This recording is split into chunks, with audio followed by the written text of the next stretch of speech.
Okay, we're back with Diver Wimpy Kid, Wrecking Ball, page 52.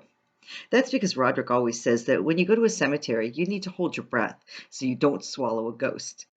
Well, I held my breath as long as I could today, but there was no way I could make it through the whole funeral. And you see him in line and he's gasping for air. I just hope I didn't swallow any ghosts because middle school is hard enough without being possessed by a person from the 1600s. Some of the tombstones had quotes on them, and that got me thinking about what I want written on mine. Hopefully, I'll say something really wise right before I go, and they'll carve my last words onto my tombstone. But I'll probably say something really dumb, and they'll use it anyway. Heffley, does this have chickpeas in it? Because I'm allergic to chickpeas. I've got a lot of questions about what happens to you after you die. For one thing, I want to know how you look in the afterlife.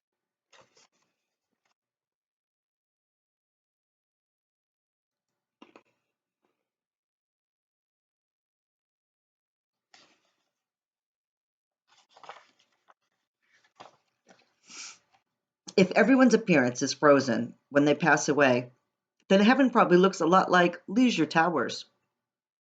I want to know what you wear up in heaven, too. If you're stuck in the clothes you had on just before you died, I seriously hope nothing bad happens to me on Halloween.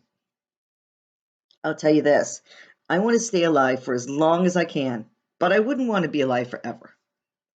Whenever you see a movie about someone who becomes immortal, there's always a catch that totally ruins it. The good news is you're going to live forever. Oh, great. Well, the bad news is you're a vampire and you have to drink people's blood to survive. Plus, you can't go outside the daylight. And he's like, dang it. When a person is immortal, they always have to hide it from everyone else. I guess if people know you can't die, they treat you like a monster or something.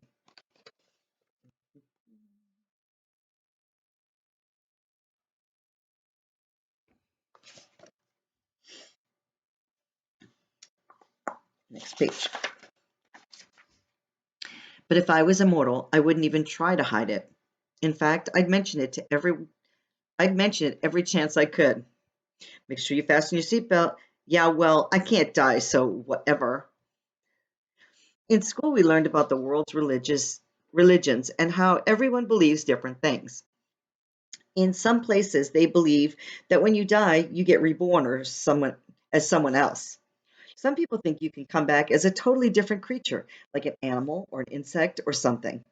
And what you come back as depends on if you were good or bad.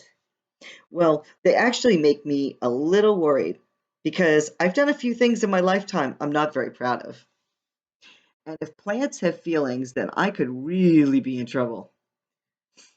And you see, there's a picture of him ripping up the plants, and the plants are screaming. Hopefully, there's still enough time for me to make things right because I seriously don't want to come back as a dung beetle in my next life. What is a dung beetle? Does anybody know?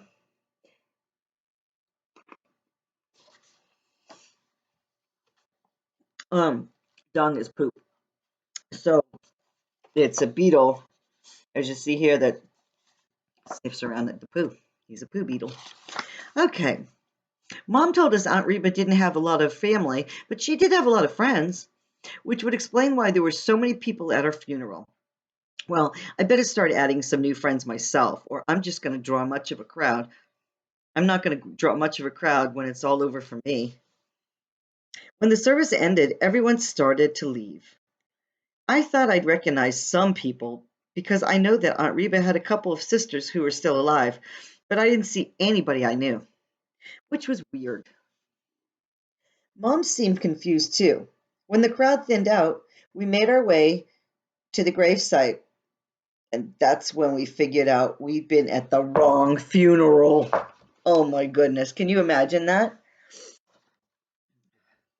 By the time we got to Aunt Reba's grave, the ceremony was over and everyone was already gone. All I can say is, I hope Aunt Reba was looking down from heaven and having a good laugh about us missing her funeral. But from what I remember about her, she wasn't really the type of person to have a good laugh about anything.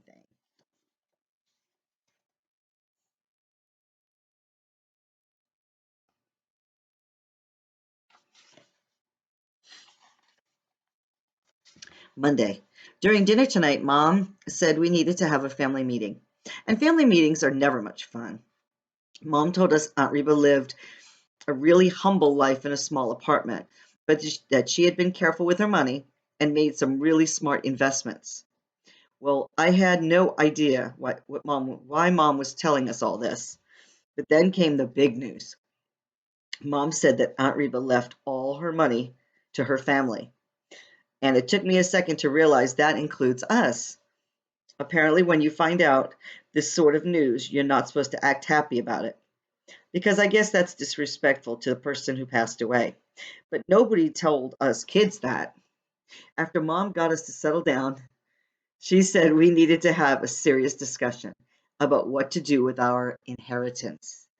Inheritance is the money that you inherited, somebody left behind for you. I already knew exactly how I was going to spend my share. He's got a yacht. Okay, you can see him on the yacht over here. And on the boat itself, it says the name, it says, "Thanks, Reba,"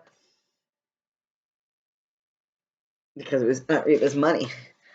But I don't think he's going to be able to buy a yacht. Roderick said he wanted to use his share to buy a tour bus for his band, and Dad wanted to buy some really expensive figurines for his Civil War diorama. Manny wanted to use his money to fill up his bedroom with chocolate pudding for some reason. But Mom shot down everyone's ideas. She said we were making this decision as a family. And whatever we did with the money was going to have to benefit everybody. Then she told us her idea, which was to use the money for home improvements. Everyone else thought that was a really boring idea, but not me. I ran upstairs to get the blueprints for my dream house, and I went through them floor by floor. But Mom said the money Aunt Reba left us wouldn't even pay for the ice skating rink I designed for the second level. So I tried out some of my less expensive ideas, like the couch with a built-in toilet.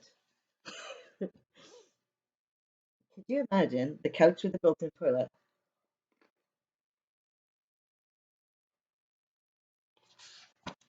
What if, like, nobody put the seat down? You could fall in. Okay. Mom wasn't crazy about those ideas either. She said she was thinking about using the money for an addition. Well, that sounds like a great idea to me. I figured if we added two more stories to the top of our house, then everyone in the family could have their own floor. I think that's what Mom's thinking. Roderick wanted to make the addition into a recording studio, and Dad wanted to make it all glass so he could show off his Civil War diorama to the neighbors. Manny had his own idea for what to put in the addition, but I think it was mostly just the chocolate pudding thing again. Of course, Mom didn't like any of our ideas, and she said she had a totally different plan for what the add-on should be.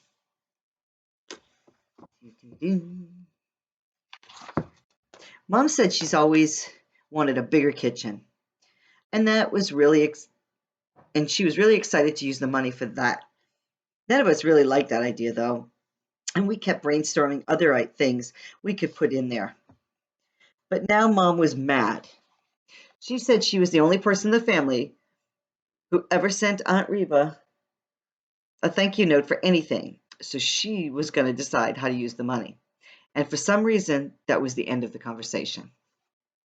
See, this is why leaving your relatives money is a bad idea. All it does is make everyone miserable. I'm not planning on leaving any money behind when I go. I'm going to spend every last cent so there's nothing left for people to fight about. I can guarantee that made that me and my brothers are going to fight over whatever inheritance we get from Mom and Dad. And I'm already worried that I'm not going to get my fair share.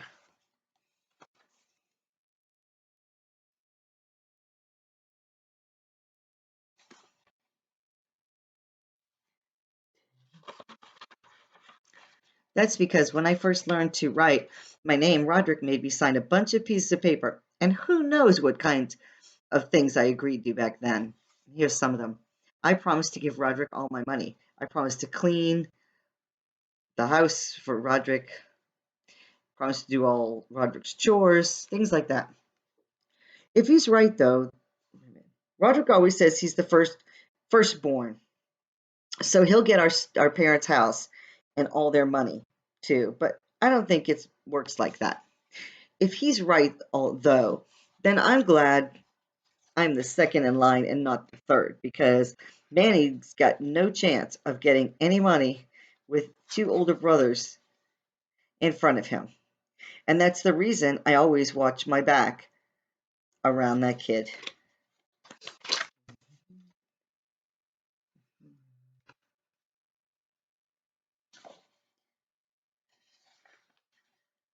Saturday. The great thing about this edition is that it gives me something to brag about to rally on our way to school. I told him how our new kitchen is going to have granite countertops and a tile floor and brand new appliances. But instead of getting jealous, he acted happy for me. So I don't understand what kind of game he's playing. Riley's house is newer than ours, and it's a lot bigger. And that's not right because Riley's an only child. So he doesn't even need all that room. Back when Riley first moved in, I told him we should trade houses to make things more fair. Riley thought that was a good idea, but unfortunately, his dad didn't. And I think that's what got me and Mr. Jefferson started off on the wrong foot. Anyway, I'm actually getting kind of excited for construction to begin because it's going to be nice having some more space. But I guess they're they've gotten to do a bunch of paperwork before they get started for real. Oh yeah, always paperwork.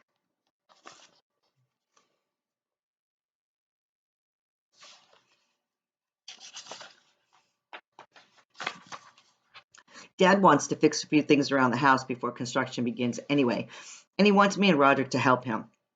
Dad says once me and Roderick get our own places, we're going to have to know repairs, how to do repairs ourselves.